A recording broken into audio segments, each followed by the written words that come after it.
आज सुबह सुबह मैं अपनी ब्रांड न्यू स्कॉर्पियो को डीजल भरवाने के लिए लेके जा रहा था। फिलहाल तो मैं इस स्कॉर्पियो को अपनी मेन गाड़ी के तौर पे इस्तेमाल कर रहा हूँ और पिछले पूरे हफ्ते इस गाड़ी ने बढ़िया परफॉर्म भी किया। लेकिन इस गाड़ी के अंदर भी एक दिक्कत है, इसका माइलेज जो कि मुश्किल से मुझे 7-8 का मिल रहा है। और अगर इस गाड़ी की सही कीमत मुझे मिलती है तो शायद मैं इसे बेच भी दूं। अब ऐसे ही गाड़ी चलाते चलाते मैं पेट्रोल पंप पहुंच गया था, लेकिन इस बार यहाँ का माहौल कुछ अजीब था। मैंने जैसे ही पेट्रोल पंप की तरफ पहुंच के अपनी गाड़ी को रोका और पेट्रोल पंप के सामने नजर डाली तो मेरे तो होश ही उड़ गए। यहाँ पे लिटरली सैकड़ों की तादाद में लोग खड़े हुए थे। पूरी तरीके से चक्कर जाम हो चुका था। हर कोई बस यही कोशिश कर रहा था कि उसको पेट्रोल या डीजल पहले मिल जाए। अफरा तफरी मची हुई थी। अरे भाई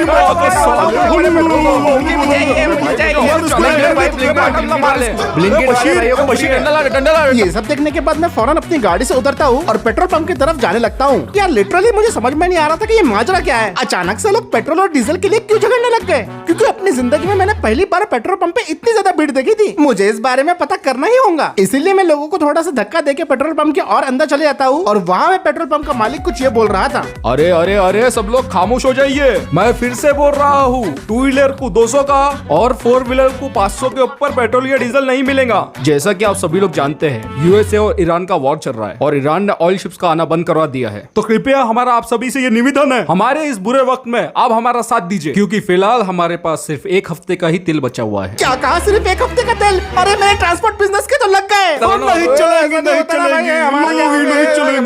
देखिए हमारी इसमें कोई गलती नहीं है, आप थोड़ा सा संयम रखिए। अरे भाई संयम कैसे रखेंगे, मेरा 1 हफ्ते में ट्रांसपोर्ट का बिजनेस खत्म हो जाएगा। अरे तो भाई इसमें मेरी गलती नहीं है, तुम्हें इतनी तकलीफ हो रही है तो जाओ ईरान और तेल लेके आओ। ये बात भी सच थी कि पेट्रोल पंप वालों की इसमें कोई गलती नहीं। बाहर जो वॉर चल रहा है उसकी वजह से सिचुएशन आई थी, तो इसीलिए मैं बिना कुछ कहे पेट्रोल पंप से जाने लगता हूँ। और तुम सभी लोग भी सुन लो बे, आम दिनों में तुम 50 का पेट्रोल भी नहीं डालते, तो अभी क्या को आ गए 5-5 हजार का पेट्रोल लेने के लिए। जितना हम पेट्रोल दे रहे उतना लेके घर को चुपचाप जाने का। कहाँ बोला है साले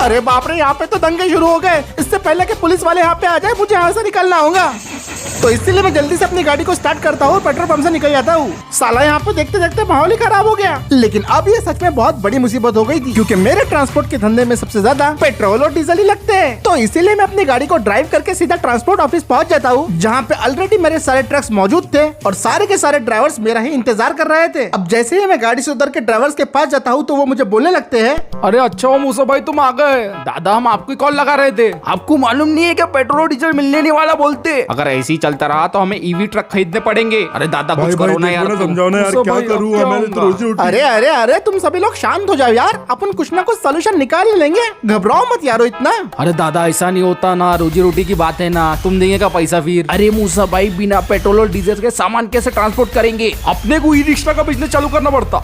मुझे रिक्शा चलाना नहीं आता, क्या करूंगा मैं। मेरे सारे ड्राइवर्स बुरी तरीके से घबराए हुए थे, तो मैं उन्हें बोलता हूँ कि आप लोग फिक्र मत कीजिए, इसका अपन सोल्यूशन निकाल लेंगे। तब तक मैं आपको 50% एडवांस पेमेंट कर देता हूँ। ठीक है दादा जल्दी डाल दो फिर। सच में यार इस बार तो अलग ही टाइप की मुसीबत आ गई। अब मैं फिर से एक ऐसी मुसीबत में फंस गया था जिसका ना तो मैं जिम्मेदार था और जिसका सोल्यूशन बिल्कुल इम्पॉसिबल था। मैं बस पूरे दिन सोचता रहा कि आखिर करना क्या है। अब अभी बस मैंने रेस्टोरेशन का बिजनेस शुरू किया था, सोचा था ट्रांसपोर्ट का बिजनेस अच्छा चल रहा है, लेकिन ये तो बहुत बड़ी मुसीबत आ गई। इस हफ्ते मुझे अपने ट्रक से लगभग 40+ ट्रिप्स मारनी थी, काफी सारे लोड्स को डिलीवर करना था, काफी सारा सामान ट्रांसपोर्ट करना था, लेकिन वो तो बिल्कुल भी नहीं हो पाएगा। और ऊपर से वो पेट्रोल पंप वाला मुझे कह रहा था, इतना है तो ईरान जाके पेट्रोल ला ले।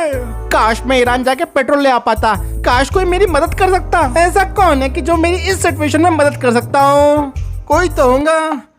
याद आया, जहाँ तक अंदाजा है एक बंदा है जो मेरी नैया पार लगा सकता है। ये बंदा हमेशा से चालाक और खुफिया रहा है, लेकिन इसने मेरी हमेशा मदद की है। और ये वो बंदा है जिसके प्लान कभी भी फेल नहीं होते। तो इसीलिए फटाफट मैं अपनी गाड़ी के अंदर बैठता हूँ, उसे जल्दी से स्टार्ट करता हूँ और गाड़ी को फुल रफ्तार से लेके निकल पड़ता हूँ उस बंदे के घर की तरफ। अब यही वो बंदा था जो मेरी ट्रांसपोर्ट कंपनी को डूबने से बचा सकता था। और पूरा 1 घंटा ड्राइव करने के बाद मैं फाइनली पहुंच जाता हूँ लेस्टर के घर पे। वहाँ पहुंचने के बाद मैं उसको अपनी सारी सिचुएशन एक्सप्लेन कर देता हूँ और फिर उसके बाद लेस्टर उर्फ लतीफ भाई मुझे बोलने लगते हैं, अबे तू थोड़ा सा पागल है क्या, तू जानता भी है कि तू क्या बोल रहा है? इस टाइम पे ईरान जाके वहाँ से तेल लाएगा? मेरा प्लान तो यही है भाई, और तुमको मेरा साथ देना ही पड़ेगा। अरे बेटे तू तो मरेगा, वो भी पक्का। तू जानता भी है ईरान में भी क्या हो रहा है? मिसाइल, बम के गोले कैसे बजेंगे उनसे? क्या तू खुद को आयरन मैन समझता है? देखो लेस्टर भाई, मुझे अपने ट्रांसपोर्ट के बिजनेस की कोई परवाह नहीं, उसका नुकसान मैं बर्दाश्त कर लूंगा, लेकिन इस बार सवाल मेरे ड्राइवर्स की रोजी रोटी का है। अगर मेरा बिजनेस बंद हुआ तो उनकी रोजी रोटी पे भी असर पड़ेगा। बस इसलिए तुमसे मदद लेने के लिए आया हूँ। तू ना एक नंबर का चूतिया है, पर दिल का बड़ा अच्छा है, इसलिए मैं तेरी मदद करूंगा। पर ध्यान से सुन ले, इस काम में जान का खतरा हो सकता है। मैं ये रिस्क लेने के लिए तैयार हूँ लेस्टर भाई, बस आप मेरा काम करा दो। ठीक है, अब तुझे मरने का शौक है तो मैं अपने बंदे को फोन लगाता हूँ। हेलो,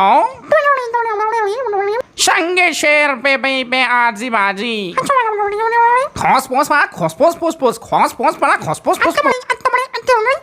अरे लेस्टर भाई, ये सारी क्या बातें कर रहे हो? अरे कुछ नहीं, ये हमारी कोड लैंग्वेज है। और हाँ मूसा, मैंने तेरा काम कर दिया है। अब बस मूसा तू तैयार रहे, कल सुबह 10 बजे एयरपोर्ट पे आ जाना और यहाँ से एक ऑयल टैंकर को लेके आना। कल तेरा बहुत बड़ा मिशन होने वाला है। वो तो मैं जानता हूँ। अब अगले दिन मैं सुबह सुबह ही अपने मिशन के लिए निकल पड़ा था, और जैसा कि लेस्टर ने मुझसे कहा था, मैं अपने साथ लेके आया था टाटा का brand new Signa oil tanker truck. पूरे 30 टन का ये ऑयल टैंकर था, जिससे मेरा बिजनेस 2 हफ्ते तक आराम से चल सकता था। अब फाइनली मैं लेस्टर के बताए हुए एयरपोर्ट पे पहुंच गया था, तो मैं उस जगह पे पहुंच के अपने टाटा ट्रक को रोक देता हूँ। अरे वाह मूसा, तू तो वक्त से पहले ही आ गया। कैसे नहीं आता भाई, अभी तक का सबसे बेस्ट मिशन होने वाला है ये मेरा। देखो मूसा, इनसे मिलो, ये है कैप्टन एंड्रयू। एंड्रयू सर, जवान आपकी सेवा में हाजिर है। ये रिटायर्ड नेवी के कैप्टन रह चुके हैं और यही तुम्हें आज ईरान लेके जाएंगे। अब लेस्टर के मुंह से ये बात सुनने के बाद मुझे और ज्यादा हिम्मत आ गई थी, क्योंकि अब मैं ईरान एक रिटायर्ड नेवी ऑफिसर के साथ में जाने वाला था। तो वैसे हमारा कार्गो प्लेन कहाँ है? नौजवान, हम प्लेन से नहीं जा रहे हैं। माफ करना कैप्टन एंड्रयू, लेकिन बिना कार्गो प्लेन के हम इस ऑयल टैंकर को ईरान कैसे लेके जाएंगे? अरे मूसा, तू जानता है ना, लीगली हम ईरान नहीं जा सकते। तो फिर? मूसा मेरी बात ध्यान से सुनना, हम तेरे इस ऑयल टैंकर को इस हेलीकॉप्टर से अटैच कर देंगे और तुझे उठा के सीधा ईरान में लेके चल जाएंगे। थोड़ा खतरनाक लगता है, लेकिन चलेगा। लेकिन ईरान में एंटर होने के बाद तुम वहाँ पे लैंड नहीं कर सकते, वहाँ की गवर्नमेंट अलाउ नहीं करेंगी। तो अगर हम लैंड नहीं कर सकते तो वहाँ पे जाके करेंगे क्या? नीचे कैसे पहुँचेंगे? हमें तो जमीन पे पहुँचना पड़ेगा ना ऑयल टैंकर के लिए। नौजवान, मैं तुम्हारे ट्रक को 10,000 फीट के ऊपर से छोड़ दूंगा। अरे कैप्टन एंड्रयू, मैं मर जाऊंगा यार टैंकर के साथ ही। अरे मूसा, तू टेंशन मत ले, हम तेरे टैंकर पे पैराशूट लगा देंगे। तूने फ्यूरियस 7 देखा है ना, उसमें कैसे गाड़ी आसमान से गिरते हैं, वैसे तेरा ट्रक आसमान से गिरेगा। यार लेस्टर भाई, तुम तो पूरी की पूरी पिक्चर बना रहे हो। हाँ। देख, मैंने अपने ईरान के बंदे से बात कर ली है, तुझे व्हाट्सएप पे एक लोकेशन आई होंगी। जैसे ही तू ईरान पहुंचेगा, उस लोकेशन पे पहुंच जाना, बाकी तेरा काम पूरा हो जाएगा। चलो नौजवान, अपने ट्रक के अंदर बैठ जाओ, निकलने का वक्त हो चुका है। ठीक है लेस्टर भाई, मैं चलता हूँ। दुआ करना कि सब ठीक रहे। अब सबसे पहले तो मैं अपने ट्रक के अंदर बैठ जाता हूँ और उसके दरवाजे और विंडोज प्रॉपर्ली लॉक कर लेता हूँ, और मिशन पे जाने के लिए मैं अब तैयार था। इसका ध्यान रखना कैप्टन एंड्रयू। बिल्कुल सर। अब कैप्टन एंड्रयू भी अपने हेलीकॉप्टर की तरफ जाने लगते हैं और उसका दरवाजा खोल के हेलीकॉप्टर के अंदर बैठ जाते हैं। A1544 चेक, चलो चलते हैं। हेलीकॉप्टर अब स्टार्ट हो चुका था। Radar check, fuel check, all access 15256555। क्या हमें उड़ने की परमिशन है? चेक। अब सबसे पहले तो ये हेलीकॉप्टर, जो कि मिलिट्री ग्रेड था, स्लोली टेक ऑफ करता है। ये हेलीकॉप्टर की आवाज लिटरली काफी ज्यादा भयानक थी। फिर उसके बाद इस हेलीकॉप्टर से एक हुक डिप्लॉय होता है, और फिर उसके बाद ये हेलीकॉप्टर धीरे धीरे करके मेरे टैंकर के बिल्कुल ऊपर आ जाता है और हुक को बिल्कुल आहिस्ता आहिस्ता टैंकर के टोइंग बार में अटैच कर देता है। ओ भाई, ये क्या हो रहा है? ये यकीन करना मुश्किल था, लेकिन ये मिलिट्री का हेलीकॉप्टर हमें उड़ा के ईरान लेके जा रहा था। भाई, मुझे घबराहट हो रही है, मुझे उल्टी आ जाएगी। ओ भाई, मुझे हिम्मत रखनी होगी। डरते डरते ही सही, लेकिन हम लोग ईरान के लिए निकल पड़े थे। बाय बाय मूसा, जिंदा लौट के आना। अब कुछ घंटे बाद मुझे इस तरह झूलने की आदत हो गई थी। पूरे 8 घंटे हो गए थे ऐसे उड़ते उड़ते, और हम थोड़ी ही देर में अब ईरान पहुंचने वाले थे। अटेंशन नौजवान, हम ईरान से सिर्फ 2 किलोमीटर दूर हैं। और फाइनली अब देखते ही देखते हमें ईरान की शहर नजर आने लग गए थे। बी रेडी नौजवान। फाइनली अब जाके हम ईरान में एंटर हो रहे थे। यहाँ पे मेरी अलग फटे जा रही थी, लेकिन तभी कैप्टन एंड्रयू बोलने लगते हैं, देखो नौजवान, मैं तुम्हें 10,000 फीट ऊपर लेके जा रहा हूँ। उस ऊंचाई पे पहुँचने के बाद मैं तुम्हें नीचे छोड़ दूंगा। एक सवाल, आप मुझे वापस लेने कब आओगे? अगर मैं जिंदा रहा तो जरूर वापस आऊंगा। चलो अब चले।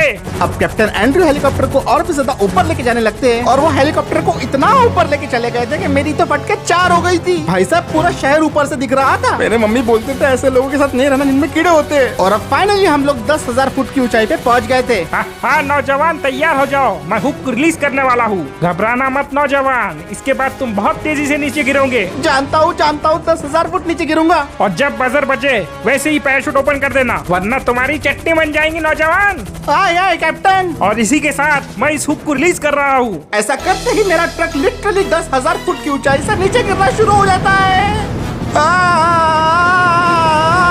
अरे भाई, पहले तो मैं काफी डर रहा था, लेकिन फिर मुझे इसकी आदत हो गई और मैं बस अब बजर के बजने का वेट कर रहा था। जैसे ही बजर बजेंगे वैसे ही मुझे पैराशूट ओपन करना है। लेकिन फिर दिमाग में एक ख्याल आया कि क्या ये प्लान सक्सेसफुल भी होगा, क्योंकि फास्ट एंड द फ्यूरियस में तो सिर्फ कार्स के ऊपर पैराशूट लगाए थे, ट्रक के ऊपर नहीं। लेकिन इतने में ही बजर बज गए और मैंने पैराशूट्स को ओपन कर दिया।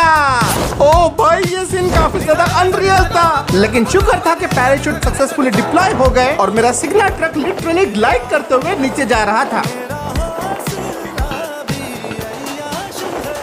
जो हो रहा था उस पर तो मैं खुद भी विश्वास नहीं कर पा रहा था, लेकिन फाइनली मैं ईरान पहुंच गया था अपना तेल लेने के लिए। ये सिग्नल ट्रक लिटरली 48 टन का है, लेकिन मानना पड़ेगा ये पैराशूट्स को काफी ज्यादा स्टेबल है ये। और नीचे की तरफ जाते हुए मुझे बिल्कुल भी एयर टर्बुलेंस महसूस नहीं हुई। और चलो अब लैंड करने की बारी आ गई थी। अब ग्लाइड करते हुए मैं लैंड करने के लिए बिल्कुल एक सेफ जगह ढूंढ लेता हूँ और पैराशूट भी काफी आराम से मुझे नीचे लेके आते हैं। रोड भी अब मुझे दिखने लग गया था और सही मौका देख के फाइनली हम टच डाउन कर ही देते हैं और इसमें भी हम सक्सेसफुल हो गए थे। तो अब चलो चले। हमारे मिशन का पहला पड़ाव सक्सेसफुली कंप्लीट हो गया था और हम लोग बिना किसी की नजरों में आए सक्सेसफुली ईरान के रोड्स पे पहुंच चुके थे। हमारा Tata sigma oil tanker finally पहुंच चुका था ईरान में और अब बारी आ गई थी हमारे मिशन के अगले पड़ाव को अंजाम देने की। तो बस यारो, आज का वीडियो यहीं पे खत्म करते हैं। इस वीडियो का नेक्स्ट पार्ट करने के लिए जल्दी से जल्दी कमेंट कर दो भाई पार्ट 2, और भाई 1000 कमेंट्स आते ही इस वीडियो का अगला पार्ट लाइव हो जाएगा। वीडियो पसंद आया तो लाइक शेयर सब्सक्राइब जरूर कर देना दोस्तों। अब मैं मिलता हूँ आपसे अगले वीडियो में।